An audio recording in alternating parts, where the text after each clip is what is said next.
Hello दोस्तों, आज हम शुरू करने वाले हैं एक बहुत ही अच्छा टॉपिक जिसका कि नाम है ब्लड रिलेशन। तो यदि आप रीजनिंग पढ़ रहे हैं और रीजनिंग में आप किसी भी एग्जाम की तैयारी कर रहे हैं, चाहे आप एसएससी के किसी एग्जाम की तैयारी कर रहे हैं या फिर अभी जो यूपी पुलिस या यूपी कांस्टेबल का जो एग्जाम होने वाला है, एसआई और कांस्टेबल का, इनकी तैयारी कर रहे हैं या फिर आप किसी बैंकिंग एग्जाम की तैयारी कर रहे हैं, तो ये जो टॉपिक है ब्लड रिलेशन या फिर हिंदी में से क्या बोलते हैं हम, रक्त संबंध, ये बहुत ही महत्वपूर्ण टॉपिक है। इससे जरूरी कुछ ना कुछ क्वेश्चन जो हैं एग्जाम में पूछे आते हैं। हम इसको बहुत ही सरल भाषा में और बहुत ही कम से कम समय में कंप्लीट करेंगे, ठीक है। एक एक पॉइंट जानेंगे कि कैसे हम इसका फैमिली ट्री बना पाते हैं और कैसे जो भी चीज़ें इसमें हैं महत्वपूर्ण, साइन रिप्रेजेंटेशन वगैरह, वो सब चीज़ें सीखते हैं। तो आइए स्टार्ट करते हैं इसे पढ़ना, ठीक है। तो देखिए, सबसे पहले हमारा जो नाम है वो क्या हो गया, ब्लड रिलेशन। हिंदी में इसे ब्लड रिलेशन क्या कहते हैं हम, रक्त संबंध, ठीक है। इसमें कितने प्रकार के क्वेश्चन पूछे जा सकते हैं? तो देखिए, पहली फॉर्म हो सकती है क्वेश्चन पूछे जाने की पजल फॉर्म, ठीक है। दूसरी फॉर्म क्या हो सकती है, कोडेड फॉर्म, यानी कि कोडेड फॉर्म में।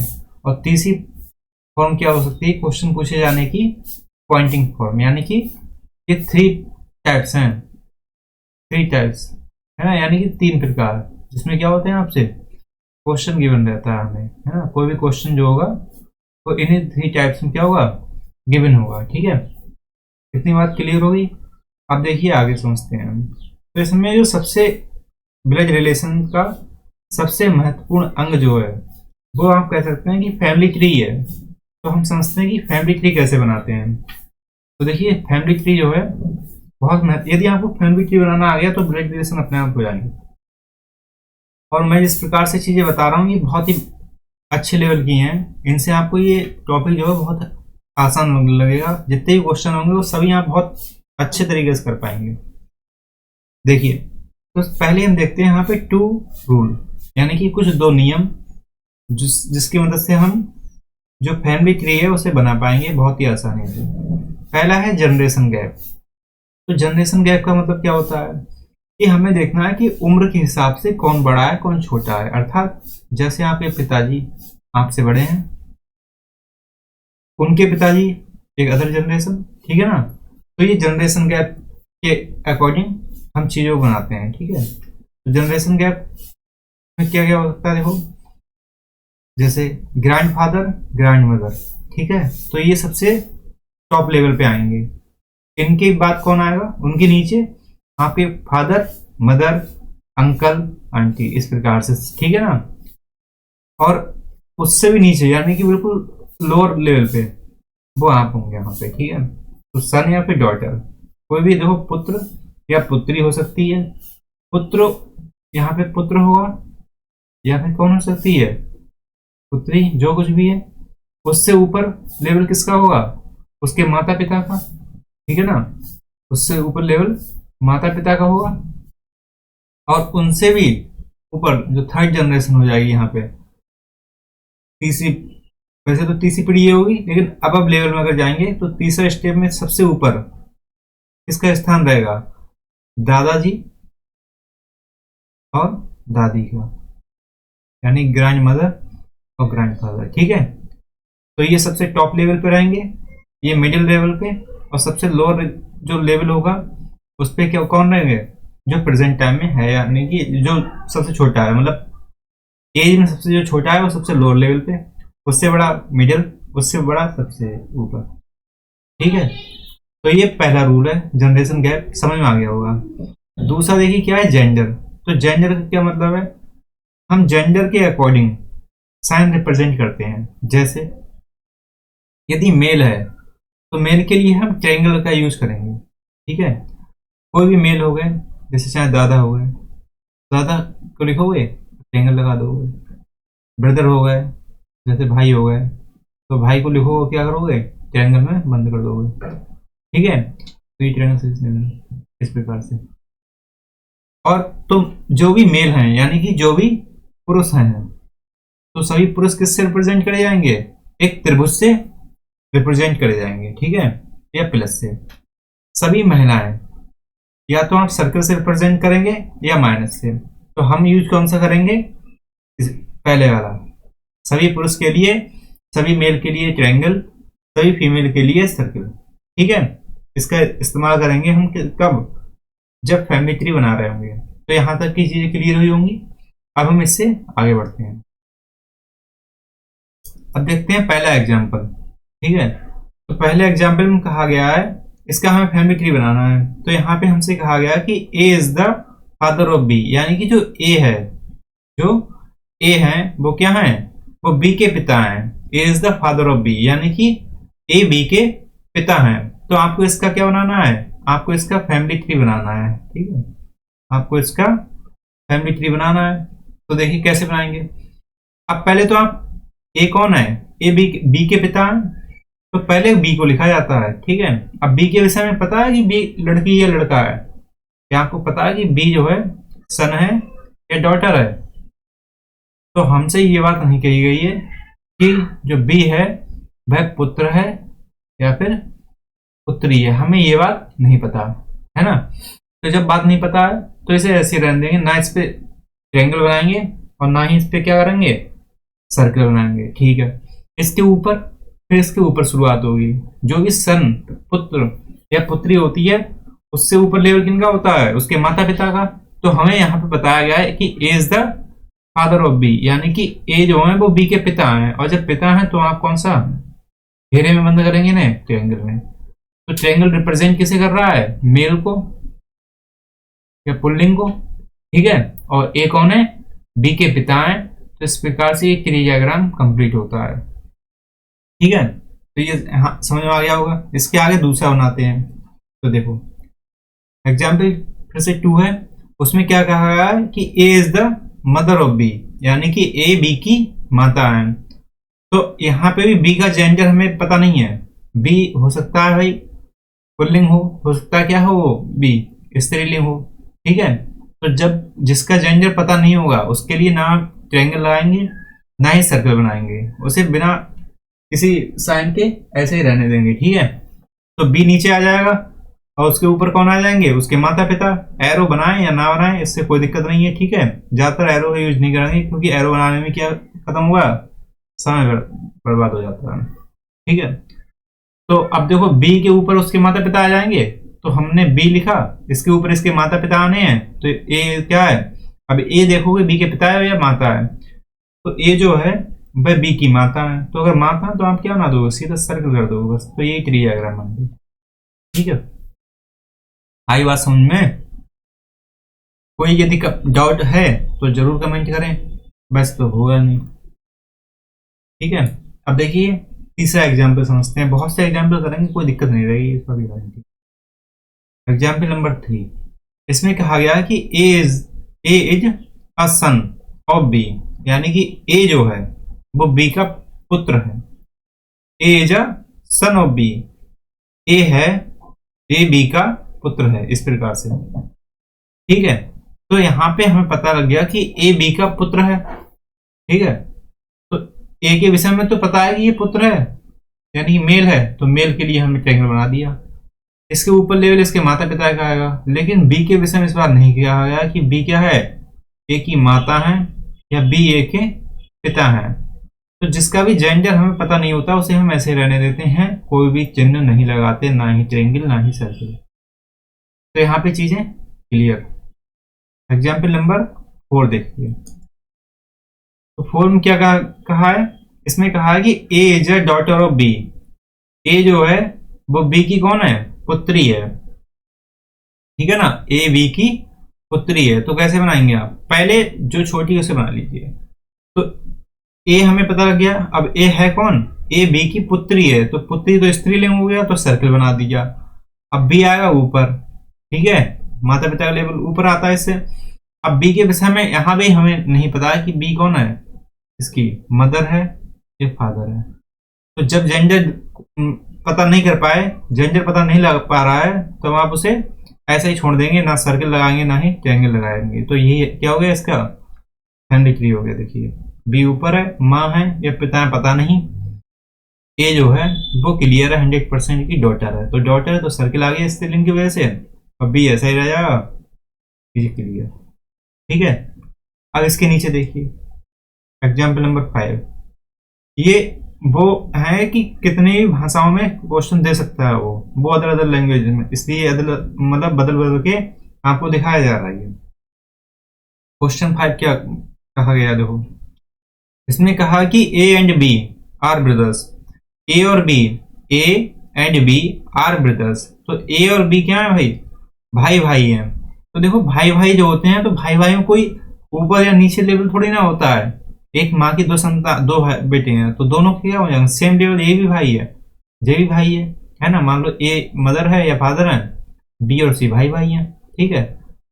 तो जब भी चीजें भाई भाई की होती हैं तब वहां पे क्या होता है, कोई लेवल अप या डाउन नहीं होता है, बिल्कुल बराबर लेवल का होता है। भाइयों का लेवल क्या होगा, बराबर का।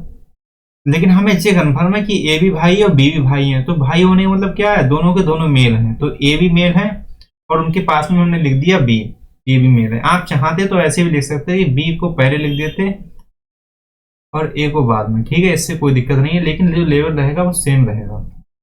क्लियर होगी बात। तो इस प्रकार से इनका फैमिली क्लियर हो गया, ये अलग चीज है।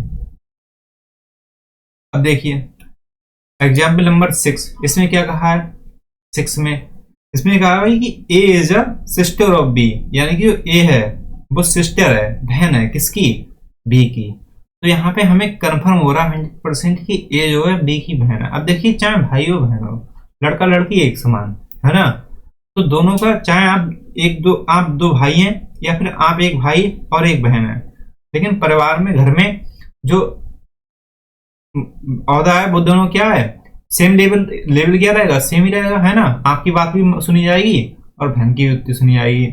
तो ए और बी का जो लेवल है, लेवल वाइज कोई डिफरेंस नहीं है, दोनों बराबर स्तर के हैं, दोनों को बराबर सम्मान दिया जाएगा, बराबर महत्व दिया जाएगा, उसमें कोई भेदभाव नहीं है, ठीक है। तो चाहे भाई हो या बहन हो, लेवल सेम रहेगा। लेकिन ध्यान रहे ए यहाँ पे डिफाइन है कि ए बी की बहन है, ठीक है ना, ए बी की बहन है। तो ए के विषय में क्लियर है कि ए कौन है, ए एक फीमेल है ना, बहन है तो फीमेल है, तो हमने ए के ऊपर सर्किल लगा दिया। लेकिन बी के विषय में नहीं पता, बी हो सकता है क्या हो, ए की बहन ही हो, है ना, या फिर बी हो सकता है ए का भाई हो। तो जिसके जेंडर डिफाइन नहीं कर पा रहे उस पर कोई साइन नहीं लगाना है, ठीक है। तो इस प्रकार से एग्जाम्पल नंबर 6 डन होता है। 7 देखिए एग्जाम्पल 7 में कहा गया है कि A is a sister of B, A जो है वो बी की बहन है, B is a brother of A, B A का भाई है। तो यहाँ पे चीजें क्लियर कर दी गई हैं, ठीक है, यहाँ पे चीजें क्लियर कर दी गई हैं। लेकिन बहुत ध्यान देना यहाँ पे, अभी इसके 7 और 8 में आप नहीं हो जाएंगे कंफ्यूज। अब ध्यान देने वाली बात है, देखिए तो हमें पता है ए क्या है, ए बहन है तो ए को सर्किल में बंद कर दिया, बी भाई है तो बी लिख के ट्रायंगल लगा दिया, दोनों का स्तर समान रहता है तो सेम लेवल पे। लेकिन ये बीच में कोई साइन नहीं है, यहाँ पे क्या है, नो साइन, ना हमने कोई साइन लगाया है यहाँ पे, बस ऐसे लिख दिया, ठीक है। ए उसके पास में बी, इस प्रकार से, ठीक है। चीज क्लियर है, लिख के इसलिए काटा है जिससे समझ में आए। अब देखिए एग्जाम्पल 8, उसमें क्या कहा है, A is the wife of B, A B की पत्नी है, यानी कि एक क्लियर 100% कि ए जो है वो स्त्री है और बी का है इसका हस्बैंड है, ठीक है ना। तो ए वाइफ है और बी हस्बैंड है। लेकिन ध्यान रहे एक बात, अब हमें ये बात, हम कैसे ये बात अपने अलग कर पाएंगे, कैसे हम इसको समझ पाएंगे, कैसे पता कर पाएंगे कि ए और बी ये दोनों भाई बहन है या दोनों पति पत्नी है ना। तो भाई बहन का भी लेवल सेम है, पति पत्नी भी एक से लग रहे हैं फैमिली ट्री में। तो हम इनका ट्री को अलग अलग कैसे डिफ्रेंशिएट कर पाएंगे, तो ट्री को अलग अलग डिफ्रेंशिएट करने के लिए हम पति पत्नी के बीच में क्या कर देंगे, एक प्लस साइन दे देते हैं, ठीक है। तो जहां जहां भी दोनों के बीच में क्या लगा दें हम, एक एडिशन का साइन, एक प्लस साइन लगा दें, तो आप समझ जाना कि ये दोनों आपस में कौन है, पति पत्नी हैं, ठीक है ना, यानी हस्बैंड वाइफ हैं, पति पत्नी, ठीक है, हिंदी में पत्नी। क्लियर होगी बात। तो जब दोनों के बीच में कोई साइन नहीं है, नो साइन, भाई बहन, दोनों के बीच में है कोई साइन यानी कि एडिशन साइन, तो समझ लेना पति पत्नी। कहानी यहां तक की हुई क्लियर। एग्जाम्पल 9 देखिए, इसमें कहा है A is the uncle of B. अब ए बी के चाचा हैं, तो ये बात क्लियर है 100% कि ए कौन है, मेल हैं। ठीक है, बी के विषय में नहीं पता अभी तक, कोई दिक्कत नहीं है। ठीक है ना, कोई दिक्कत नहीं है। अब देखिए अंकल कितने प्रकार के होते हैं, तो यहाँ पे समझते हैं प्रकार ऑफ अंकल। अंकल के प्रकार, भाई अंकल कितने टाइप के होते हैं। तो देखो अंकल जो है, एक तो चाचा को भी अंकल कहते हैं, मामा को भी अंकल कहते हैं। एक पैटर्नर यानी कि पिता की तरफ से जो अंकल है वो, तो पिता की तरफ से अंकल आपके चाचा या फूफा हो सकते हैं। एक होते हैं मैटरनल अंकल, मामा या मौसा। ठीक है, तो ये हो गए अंकल।